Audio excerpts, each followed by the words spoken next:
प्यारे बच्चों, स्वागत है आप सभी का नज़मा ट्यूटोरियल्स में। आज नज़मा ट्यूटोरियल्स में हम महाराष्ट्र बोर्ड क्लास 10 ज्योग्राफी का 9th चैप्टर करेंगे, जो कि इस किताब का लास्ट चैप्टर है, टूरिज्म, ट्रांसपोर्ट एंड कम्युनिकेशन। इस चैप्टर के हम सारे क्वेश्चन आंसर करेंगे और उनको हिंदी में एक्सप्लेन के साथ साथ लिखेंगे भी। ओके, तो चलिए शुरू करते हैं बिना टाइम बर्बाद किए हुए। चैप्टर का नाम पहले पढ़ लेते हैं, that is tourism, transport and communication. Tourism आपको पता ही है, घूमना फिरना। ट्रांसपोर्ट दैट मीन्स एक जगह से दूसरी जगह जाने की सुविधा। एंड कम्युनिकेशन दैट मीन्स बातचीत करने का तरीका। ठीक है, तो let's start with question number 1, state whether right or wrong. तो question number a, future of tourism is bright in India due to the natural diversity. तो हिंदुस्तान में बाय द टाइम फ्यूचर में टूरिज्म बढ़ेगा, उसका रीजन है natural diversity. ये बात सच है क्योंकि हमारे हिंदुस्तान में कश्मीर की तरफ बर्फ के पहाड़ है, राजस्थान का जंगल है, नीचे साइड आएंगे तो वेस्टर्न घाट, ईस्टर्न घाट, कोस्टल रीजन, बहुत सारी जगह है, प्लेन रीजन है। इस वजह से हिंदुस्तान में बाय द टाइम टूरिज्म बढ़ेगा। Tourism is at invisible trade. Tourism एक तरह का इनविजिबल ट्रेड है क्योंकि ये दिखता नहीं लेकिन ये होता जरूर है। The indicator of development in a country is the development of transport in that country. Okay, तो किसी एक पर्टिकुलर कंट्री का डेवलपमेंट तब माना जाता है, उसका एक इंडिकेटर होता है ट्रांसपोर्टेशन। अगर किसी कंट्री में ट्रांसपोर्टेशन बहुत अच्छा है तो उस कंट्री को एक तरह से डेवलप्ड कंट्री मान सकते हैं। Brazil time is ahead of India's time. Brazil का टाइम इंडिया के टाइम से आगे है, ये बात गलत है। हिंदुस्तान का टाइम ब्राजील के टाइम से आगे है। Okay, next, the development of tourism in India has begin recently. Hindustan में टूरिज्म का डेवलपमेंट कुछ जल्दी ही स्टार्ट हुआ है और ये बात सच है क्योंकि 1947 तक तो हमारा हिंदुस्तान अंग्रेजों का गुलाम था। ओके, अब उसके बाद answer in short, which factor attract more tourist in Brazil. तो ब्राजील में ज्यादातर टूरिज्म किन रीजनों से होता है वो बताना है। आंसर इसका स्क्रीनशॉट ले लीजिए, अभी वीडियो पॉज करके जल्दी से लिख लीजिए। The factor which attract more tourist in Brazil are clean white sand beaches. वहां पे बहुत अच्छे क्लीन एंड व्हाइट सैंड वाले बीचेस है, जैसे हमारे जुनून में थोड़े क्रीम कलर के हैं, वहां पे व्हाइट सैंड बीचेस है। अट्रैक्टिव सी कोस्ट, वहां पे समुद्री कोना है जो कि अट्रैक्टिव है, बहुत ब्यूटीफुल आइलैंड्स हैं, ब्यूटीफुल ऑर्चिड्स हैं, डीप डेंस अमेज़न का फॉरेस्ट है, वेरियस बर्ड्स एंड एनिमल्स है। Cities like new capital city cities like the new capital city of Brasilia, Rio de Janeiro and Sao Paulo. और last में eco tourism. ये सारे रीजनों की वजह से ब्राजील में टूरिज्म ज़्यादा फेमस है। इको टूरिज्म का मतलब होता है कि ऐसा टूरिज्म जिसमें गंदगी वगैरह नेचर को ज़्यादा डिस्ट्रॉय ना किया जाए। नेक्स्ट क्वेश्चन भी, what are the difficulties in the development of the railway system in the Brazils in internal areas. तो ब्राजील के इंटरनल एरियाज में रेलवे डेवलपमेंट ज़्यादा क्यों नहीं हो पाया वो हम पढ़ेंगे। तो सिंपल आंसर है, the densely forested islands of Amazon river basin and the swampy lands has limited the development of railways in Brazil. तो सबसे पहले कि नॉर्थ साइड में ब्राजील में डेंसली फॉरेस्टेड एरिया है क्योंकि अमेज़न रिवर का बेसिन पे बहुत अमेज़न जंगल है, और नीचे जो पैंटानाल एरिया है उस जगह पे स्वैम्पी लैंड है, मतलब दलदली इलाका है। तो इन दो जगह पे रेलवे डेवलपमेंट नहीं हो सकता है, इसलिए वहाँ पे इंटरनल एरिया में ज़्यादा डेवलपमेंट नहीं है। Large pockets of Brazil are unpopulated. Roadways are the most common mode of transportation in the eastern part of Brazil and waterways have developed on a commercial basis in the Amazon river. Okay, उसके बाद जो बहुत सारे हिस्से हैं Brazil के अनपॉपुलेटेड, मतलब वहाँ पे ज़्यादा इंसान नहीं रहते हैं। अब जहाँ पे इंसान नहीं रहेंगे तो वहाँ पे रेलवे बना के मतलब नहीं है, इसलिए वहाँ पे मोस्टली रोडवेज का इस्तेमाल किया जाता है और अमेज़न रिवर में वाटरवे का इस्तेमाल किया जाता है कमर्शियल बेसिस पे, बिजनेस के बेसिस पे। आगे, the trains are used for long distance transportation of passengers only in a few cities by the tourists। और जो ट्रेन ट्रांसपोर्टेशन यूज होता है वो बहुत ही कम सिटीज में होता है जो कि टूरिस्ट करते हैं लॉन्ग डिस्टेंस ट्रांसपोर्टेशन के लिए। Thus are the difficulties in the development of the railway system in Brazil internal area। तो ये सारे रीजन की वजह से ब्राजील में रेलवे डेवलपमेंट ज़्यादा नहीं हुआ है। सिंपल ऐसा याद कर लीजिए कि ब्राजील में ज़्यादा लोग नहीं रहते हैं लेकिन कोस्टल रीजन पे ज़्यादा रहते हैं। नॉर्थ का हिस्सा पे पूरा अमेज़न फॉरेस्ट है, पैंटानाल का हिस्सा थोड़ा दलदली हिस्सा है। इस वजह से उन जगहों पे ज़्यादा इंसान नहीं रहते। जब ज़्यादा इंसान नहीं रहते हैं तो वहाँ पे रेलवे डेवलपमेंट करके मतलब ही नहीं है। ओके, अब उसके बाद question 3, a plane leaves Brasilia at 11 a.m. on the 31st December. The plane crosses the zero meridian and reaches the Vladivostok in via New Delhi. Tell the local time, date and the day at New Delhi and Vladivostok when the plane leaves Brasilia। तो हमें यहाँ पे समझाना है कि जब Brasilia से एक प्लेन उड़ेगा टेक ऑफ के टाइम पे और वो प्लेन जीरो मेरिडियन को क्रॉस करेगा, न्यू दिल्ली में रुकेगा एंड आफ्टर दैट वो जाएगा व्लादिवोस्टॉक में, जो कि रशिया की एक सिटी है। तो जब प्लेन टेक ऑफ करने वाला होगा तो उस टाइम न्यू दिल्ली में क्या टाइम हो रहा है और उसी टाइम पे व्लादिवोस्टॉक में क्या टाइम है, क्या दिन है, हमें वो एक्सप्लेन करना है। ओके, तो उसके लिए हम ये ग्राफ है हमारा, उसको एक्सप्लेन करेंगे। सबसे पहले ब्रासीलिया में 31 दिसंबर, मान लेते हैं ब्राजीलिया में 31 दिसंबर संडे है और सुबह के 11 बज रहे हैं, ठीक है। एंड आफ्टर दैट जब ब्रासीलिया से प्लेन उड़ेगा तो पहले वो जीएमटी में क्रॉस करेगा। जीएमटी जो कि जीरो मेरिडियन पे होता है, जिसको बोलते हैं Greenwich mean time. Okay, Greenwich mean time को क्रॉस करते हुए न्यू दिल्ली जाएगा और न्यू दिल्ली से होते हुए व्लादिवोस्टॉक तक जाएगा। ओके, तो सबसे पहले the time difference between the Brasilia and GMT equals to 3 hours. तो जैसे कि आपको पता ही है कि हिंदुस्तान में जब दिन होता है तो यूएस साइड में, ब्राजील साइड में रात होती है। तो टाइम डिफरेंस आपको पता है कि वर्ल्ड में एग्जिस्ट करता है, तो वो हमें एक्सप्लेन करना है। तो सबसे पहले जीएमटी ग्रीनविच मीन टाइम रखा गया है, जिससे पूरी वर्ल्ड के टाइम को कंपेयर किया जाता है। तो जब ब्राजील है, ब्राजील के टाइम में, ब्रासीलिया के टाइम में और जीएमटी के टाइम में 3 घंटे का फर्क है। तो सिंपल सी बात है, जब ब्रासीलिया में 11 बज रहा होगा तो ग्रीनविच मीन टाइम पे दोपहर के 2 बज रहे होंगे। ओके, तो हमें पता चल गया जीएमटी पे टाइम क्या है। अब जीएमटी से हम देखेंगे न्यू दिल्ली का टाइम कितना डिफरेंस है। तो time difference between Greenwich mean time and the New Delhi is 5 hour 30 minutes. तो हमारे दिल्ली में, हमारे हिंदुस्तान के टाइम में और ग्रीनविच मीन टाइम के बीच का फर्क है 5 घंटा 30 मिनट का। तो इसीलिए जब ग्रीनविच मीन टाइम पे दोपहर के 2 बज रहे होंगे, यहाँ पे AM लिख दिए, ये गलती हुई है बच्चा लोग। यहाँ पे जब दोपहर के 2 बज रहे हैं तो हमारे दिल्ली में शाम के 7 बज रहे होंगे, 7:30 हो रहा होगा।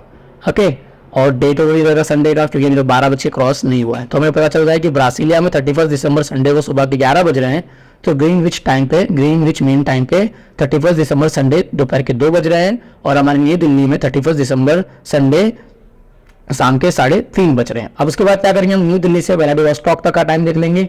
The time difference between New Delhi and the Vladivostok is 4 hour 30 minutes.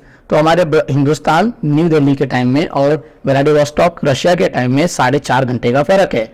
इसलिए हम दोनों को टाइम को प्लस करेंगे तो कितना हो जाएगा, 12 बज जाएगा। 12 बज गया दैट मीन दिन क्रॉस हो गया, AM हो गया, PM मिला के AM हो गया।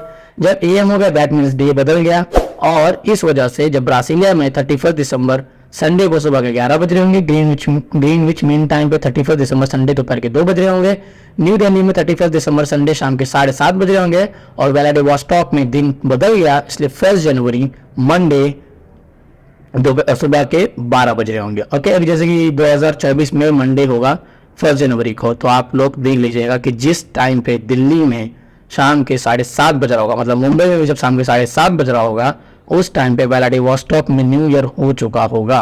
Okay, the local time date and day at Delhi are 7:30 PM 31 December Sunday, and the local time date and day at Vladivostok are 12 AM 1 January Monday. Okay, complete हो गया। Next, match the following. तो यहाँ पे हमने सारे answer लिखने हैं, आप अपनी किताब में जल्दी से उसको टिक कर लीजिए।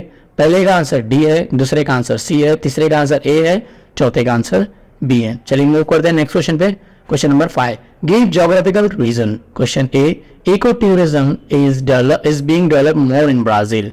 तो इको टूरिज्म, जैसे कि हमने ऊपर देखा था कि इको टूरिज्म का मतलब क्या होता है। इको टूरिज्म का मतलब होता है ऐसा टूरिज्म, ऐसा घूमना फिरना जिससे नेचर को इफेक्ट ना पड़े, नेचर डिस्ट्रॉय ना हो। तो ये ब्राजील में ज़्यादा डेवलप क्यों हुआ है। Eco tourism means responsible travel to nature areas without causing damage to the environment. Okay, तो मतलब घूमने जाना नेचर में, लेकिन नेचर को डैमेज ना देना।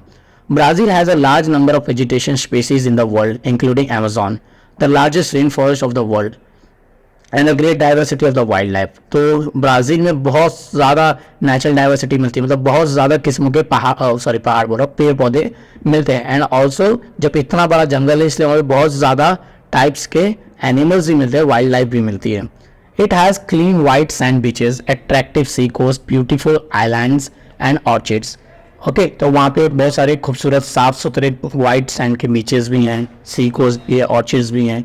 Looking at the sensitivity of the nature resources in Brazil, ecosystem is being developed here. तो जिस तरह से ये सब चीज़ों को बचाने की कोशिश की जा रही है, इसलिए वहाँ पे इको टूरिज्म ज़्यादा डेवलपमेंट हुआ है हमारे ब्राज़ील में। Question b, the internal waterways are not developed in Brazil. तो ब्राज़ील में इंटरनल वाटरवेज ज़्यादा नहीं है। इंटरनल मतलब कि ब्राज़ील के अंदर वाटरवेज से हम ज़्यादा नहीं जा सकते। तो most of the reverse in Brazil flow with a high speed. तो ब्राज़ील में जितनी भी रिवर है ज़्यादातर ज़्यादा स्पीड में बहती है। The amount of discharge of many reverse is very huge, और बहुत सारे रिवर का अमाउंट वाटर डिस्चार्ज बहुत ज़्यादा है। इन Brazil rigid topography is found at many places near the river basins. Many of the areas are near the rivers are inaccessible. बहुत ज़्यादा reverse के माउथ के पास जाना inaccessible है, जाना मुश्किल है। Therefore internal waterways are not develop in the Brazil. पहले तो बहुत ज़्यादा तेज़ पानी बहता है, बहुत ज़्यादा पानी है और जाना भी मुश्किल है, इसलिए वहाँ पे ज़्यादातर वाटरवेज नहीं बने हैं। वाटरवेज मतलब पानी के जहाज से जाना। Okay, next c, a dense network of railway has develop in the north Indian place. Okay, dense network का मतलब होता है कि बहुत ज़्यादा घना रेलवे नेटवर्क, मतलब बहुत ज़्यादा घना रेलवे के रास्ते हमारे नॉर्थन इंडियन प्लेन्स पे हैं। Okay, north Indian planes that means Punjab, Delhi, UP, Bihar, Jharkhand, Assam, ये इन जगहों पे। तो आपको तो पता है इन जगह पे रेलवे ट्रैक्स बहुत ज़्यादा है। क्यों? The north Indian plains are flat being lands with the dense population. पहली बात तो ये जगह फ्लैट लैंड है, ज़्यादा पहाड़ नहीं है, ज़्यादा खाई नहीं है, सीधी ज़मीन है, ऊपर से वहाँ पे बहुत ज़्यादा लोग रहते भी हैं। Due to the agriculture development many agro based industries have developed here. और वहाँ पे एग्रीकल्चर डेवलपमेंट बहुत ज़्यादा हुआ है, क्योंकि वहाँ पे नदियाँ हैं, हमारी गंगा रिवर है और भी बहुत सारी रिवर्स हैं, जिस वजह से वहाँ पे पानी की कमी नहीं है। सेकेंड थिंग, फ्लैट लैंड है, इसलिए वहाँ पे एग्रीकल्चर बहुत अच्छे से डेवलपमेंट हुआ है। Thus, there is a high demand for the transportation, especially railways, for the movement of the freight and the passenger transport. Okay, इस वजह से वहाँ पे ट्रांसपोर्टेशन का ज़्यादा डिमांड है, क्योंकि जब ज़्यादा एग्रीकल्चर होगा, ज़्यादा फैक्ट्रीज होगी, ज़्यादा लोग रहेंगे, तो ज़्यादा ट्रांसपोर्टेशन भी होगा। इसलिए वहाँ पे रेलवे बहुत ज़्यादा अच्छे से नेटवर्क बहुत ज़्यादा डेंस बनाया गया है। Question D, development of transport is important for the countries progress. Okay, तो अगर मान लीजिए आप यूपी में जाओगे या फिर आप महाराष्ट्रियन हो तो महाराष्ट्र में आपके गांव में जाओगे, कोकण जैसे साइड में, तो वहाँ पे ट्रांसपोर्ट ज़्यादा अच्छा नहीं है। ना अच्छा होने से मेरा मतलब है यूपी बिहार में जल्दी रिक्शा नहीं मिलती है। अगर आपको कहीं शहर जाना तो आपको टेम्पो करना पड़ेगा, वहाँ पे बसेज नहीं है। जैसे मुंबई में हर 10 कदम पे एक बस स्टॉप मिल जाएगा आपको। यहाँ पे आपको जगह जगह पे रिक्शा मिल जाएगी, ऊबर मिल जाएगा, मेट्रो मिल जाएगी, लोकल मिल जाएगा। मतलब हमारे पास अच्छा खासा ट्रांसपोर्ट का जरिया है मुंबई में। लेकिन आउट ऑफ मुंबई जाओगे, गांव साइड में जाओगे, तो वहाँ पे इतना ज़्यादा नहीं है। ओके, तो आप कैसा कहोगे कि मुंबई अच्छा खासा डेवलपमेंट हुआ है, लेकिन यूपी बिहार में उतना ज़्यादा डेवलपमेंट नहीं। यूपी बिहार के भी सिटीज़ में, लखनऊ वगैरह जगह पे डेवलपमेंट है, लेकिन गाँव की बात कर रहे हैं। ओके, तो उससे पता चलता है कि एरिया डेवलपमेंट हुआ या नहीं। तो कंट्री का भी सेम बात है।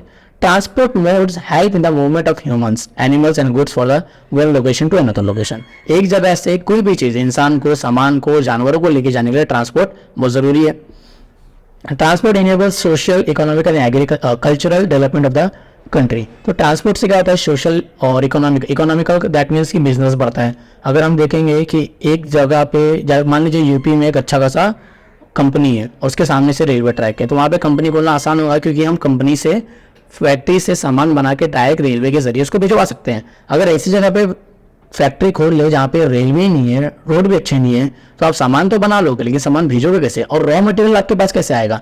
तो रॉ मटेरियल आने के लिए और बना हुआ फिनिश्ड गुड्स भेजने के लिए हमें ट्रांसपोर्ट की बहुत ज़्यादा जरूरत पड़ती है। इसलिए transport enables social, economical and cultural development of the country. उससे क्या होता है, economical, social and cultural development होता है कंट्री का। Road transport facilities, door to door service. अगर रोड ट्रांसपोर्ट देखेंगे तो आपके घर के सामने तक रोड होता है। Rail transport suitable for a long distance and bulky goods. Okay, अब रोड ट्रांसपोर्ट आपके घर तक तो होता है, लेकिन आप ज़्यादा लंबा रोड से जाना प्रेफर नहीं करोगे, और अगर करोगे भी तो आप ज़्यादा सामान नहीं लेके जा पाओगे। लेकिन अगर आप रेलवे करते हो तो आप उससे ज़्यादा लंबा भी जा सकते हो और ज़्यादा सामान एक बार में लेके जा सकते हो, जो कि फास्ट होगा।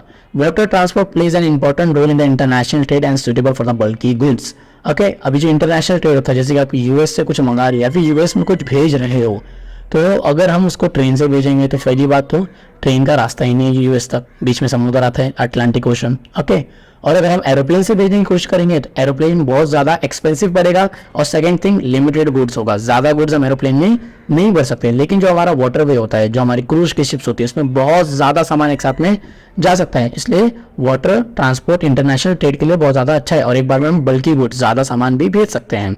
Air transport provides fastest means of transportation. Air transport सबसे फास्ट है, लेकिन सबसे एक्सपेंसिव भी है और लिमिटेड गुड्स भी हैं।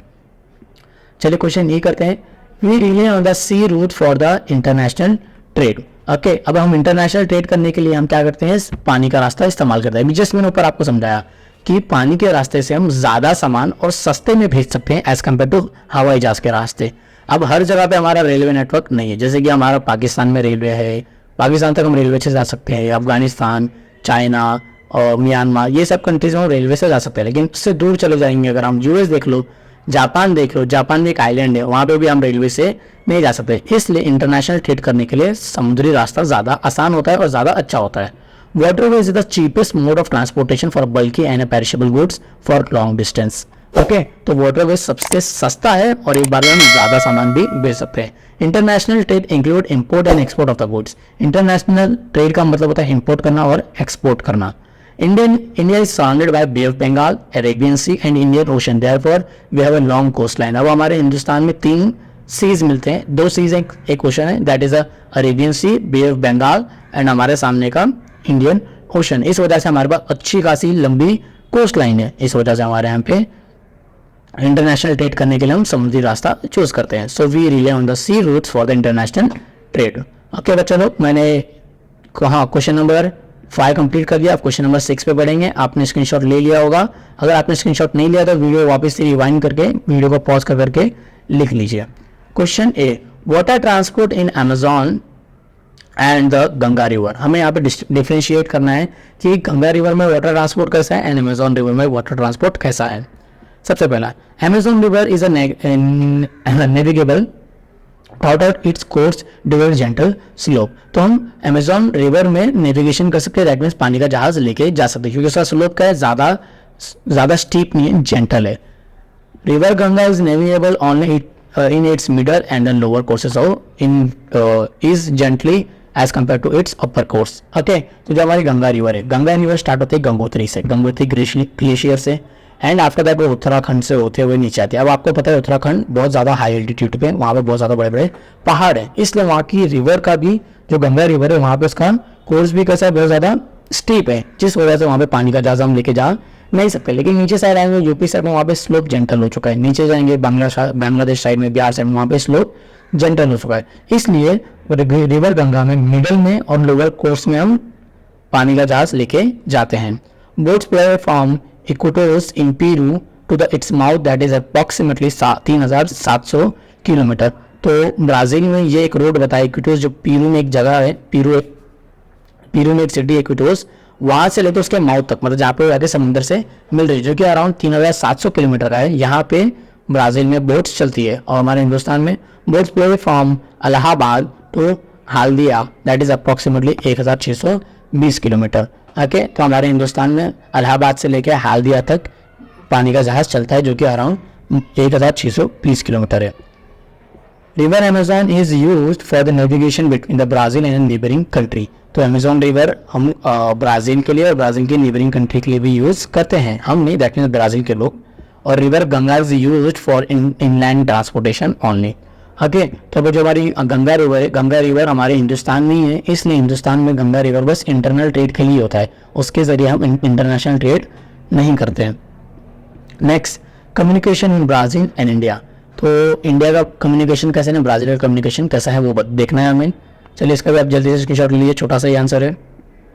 Telecommunication service in Brazil are well developed and efficient. Brazil में टेलीकम्युनिकेशन की सर्विस अच्छी खासी है और इफिशिएंट है। With the explosion of electronic media, telecommunication industry has become one of the fast growing sector. Okay, तो जिस तरह से हमारे हिंदुस्तान में मीडिया बहुत ज़्यादा तेज़ी से फैल रहा है, media say that means social media, WhatsApp, Instagram, Facebook, YouTube, जो मोज, टिकटॉक वगैरह, इस वजह से हमारे हिंदुस्तान में ये इंडस्ट्री, टेलीकम्युनिकेशन इंडस्ट्री बहुत ज़्यादा स्पीड से, फास्ट से ग्रो हो रही है। Brazil is developing technology to send domestic made satellite into space with its own rocket। तो ब्राज़ील ने अभी तक खुद का सैटेलाइट स्पेस में नहीं भेजा है, लेकिन वो कोशिश कर रहा है। लेकिन हमारे हिंदुस्तान ने बहुत पहले ही भेज चुका है, इसलिए हमारा हिंदुस्तान इस चीज़ में बहुत आगे है ब्राज़ील से। With the development of the own satellite, India has came a long way in this field. इसलिए हमारा हिंदुस्तान बहुत आगे, जो हमारे पास पहले से सैटेलाइट स्पेस में हमारा है। Next, IST and BRT। IST and BRT का ये लीजिए, आप भी इसका जल्दी से स्क्रीनशॉट ले लीजिए। चलिए शुरू करते हैं। IST is the Indian standard time. IST का फुल फॉर्म है इंडियन स्टैंडर्ड टाइम। BRT का फुल फॉर्म है BRT is the Brasilia time या फिर Brazil time, okay, standard time. Next, India has only one standard time zone, Hindustan में एक ही standard time zone है। Brazil has four time zones, Brazil में 4 time zones क्योंकि Brazil का size ज़्यादा बड़ा है। The official 1ST is based on 82 degree 5 minute east longitude, okay, ये हमारे हिंदुस्तान का ऑफिशियल 1ST है। The official BRT is GMT 3 which passes, okay, तो BRT का ऑफिशियल GMT कितना है, 3 घंटा आगे, 3 आवर्स आगे, ओके। तो हमारा ऑफिशियल 1ST कहाँ से विच पासिस होता है, इलाहाबाद उत्तर प्रदेश। तो हमारा 1ST कहाँ से पास होता है, इलाहाबाद से, जो कि है उत्तर प्रदेश। और ब्राज़ील का था ब्रासीलिया, वहाँ का कहाँ से आता है, ब्रासीलिया पे से आता है। 1ST is 5 hour 30 minute ahead of a Greenwich meridian, okay. तो हमारा 1ST 5 घंटा 30 मिनट आगे है GMT से। Brasilia is 2 hour 3 hour 4 hour और 5 hours behind Greenwich mean time, okay. तो ब्रासीलिया का 4 टाइम जोन है, तो पहला टाइम जोन 2 घंटा पीछे है, 2 घंटा पीछे है, दूसरा 3 घंटा, तीसरा 4 घंटा और चौथा 5 घंटा पीछे है ग्रीनविच मीन टाइम से। Time as India is in the eastern hemisphere, तो हमारा हिंदुस्तान का टाइम किधर है, ईस्टर्न हेमिस्फीयर में। Time as Brazil is in the western hemisphere, और ब्राज़ील का किधर है, वेस्टर्न हेमिस्फीयर में। जो भी कंट्री वेस्टर्न हेमिस्फीयर में होती है वो ग्रीनविच मीन टाइम से पीछे होती है, बिहाइंड होती है, और जो भी कंट्री ईस्टर्न हेमिस्फीयर में वो ग्रीनविच मीन टाइम से आगे होती है, अहेड होती है। ये आप इसको याद रखिएगा। चलिए याद रखिएगा, आप क्वेश्चन नंबर 7 करते हैं, जो कि लास्ट सवाल है। Write short notes. सबसे पहला A, modern means of communication. Modern means of communication क्या क्या है हमें वो बताना है। जैसे कि पहले था न्यूज़पेपर, रेडियो न्यूज़ चैनल्स, अब तो बहुत ज़्यादा मॉडर्न मीन्स आ चुका है, इंस्टाग्राम, फेसबुक, यूट्यूब, व्हाट्सएप वगैरह वगैरह सब। Modern means of communication includes the landline as well as the mobile services, television broadcast and computer internet access everything, okay। तो मॉडर्न मीन्स में क्या क्या आता है, लैंडलाइंस आते हैं, मोबाइल सर्विसेज आता है, टेलीविजन आते हैं, ब्रॉडकास्ट आते हैं, कंप्यूटर आते हैं, इंटरनेट एक्सेस आते हैं वगैरह। In this era of information and communication technology, digitally enhanced communication devices like mobile phones, smartphones, internet and satellites are being used। तो इस एरा में, इस ज़माने में कम्युनिकेशन के लिए ज़्यादा यूज़ क्या होते हैं, mobile phones, smartphones, internet and satellites are use, okay. हो गया। Next question, air transport in India. Answer है हमारा, air transport is more developed in India as compare to Brazil. हमारे हिंदुस्तान में एयर ट्रांसपोर्ट ब्राज़ील के मुकाबले ज़्यादा डेवलप्ड हुआ है। The use of international and internal Airways is increasing, और हमारे हिंदुस्तान में इंटरनेशनल और internal Airways, that mean domestic and international Airways ज़्यादा यूज़ हो रहे हैं और दिन ब दिन बढ़ते जा रहे हैं। The important airports from which domestic and foreign travels take place are Mumbai, Delhi, Kolkata, Chennai, Bengaluru etcetera. तो ये मेन सिटीज़ का नाम बताए जहाँ से डोमेस्टिक एंड इंटरनेशनल फ्लाइट ज़्यादातर उड़ती है, Mumbai, Delhi, Kolkata, Chennai and Bengaluru. Question number c, correlation between the physiography and internal waterways. तो internal inland waterways compromises of a river, canals, backwaters, creeks etc. which are cheap means of transportation। Internal waterways का मतलब कैसा है कि नदियाँ हो गई, कैनल्स हो गए, बैक वाटर्स हो गया, ये सब हैं इंटरनल वाटरवेज के तरीके जो कि एक तरह के सस्ते होते हैं।